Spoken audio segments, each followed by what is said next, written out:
Tuna hekta 1308 ambazo zimewekewa miundombinu umwagiliaji kwa kipindi hiki cha miaka mitano. Kwa hiyo unaweza ukaona sasa Zanzibar tuna jumla ya hekta 2300 ambazo zimewekewa miundombinu ya umwagiliaji.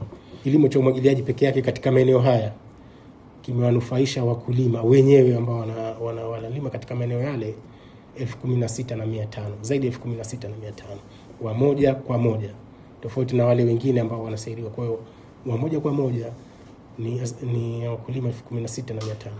Tunaweza tukaona ni jinsi gani Mheshimiwa Rais amewabeba, ametoa nafuu kwa wakulima, amefungua maisha ya wakulima hawa pamoja na Wazanzibari, kwa sababu wakulima hawa ndio wazalishaji wa chakula kinacholiwa Zanzibar kwa maana ya mchele.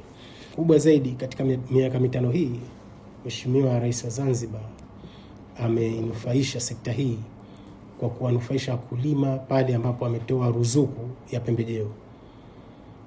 Ameweza kutoa fedha kwa ajili ya ununuzi wa mbolea, jumla ya tani 2700 za mbolea ya kupandia na kukuzia imenunuliwa kwa bei ya ruzuku. Kwa hiyo ile serikali imenunua mbolea, wakulima wanauziwa kwa bei ya ruzuku. Tunaposema bei ya ruzuku ni kwamba nusu ya gharama ya mbolea ile tayari imebebwa na serikali.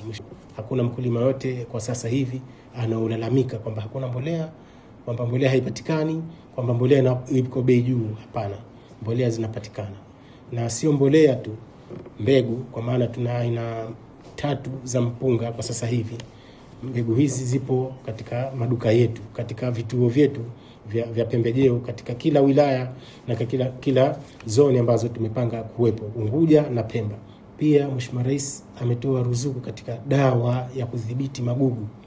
Ipo dawa ya kutosha, na haya yote ninayosema kwa maana pembejeo zote hizi, mbegu, mbolea na dawa, zilianza kupatikana tangu msimu uliopita, zipo katika msimu huu na zitaendelea kupatikana katika msimu ujao. Ipo ya kutosha kwa misimu hii yote na msimu wa masika unaokuja pia.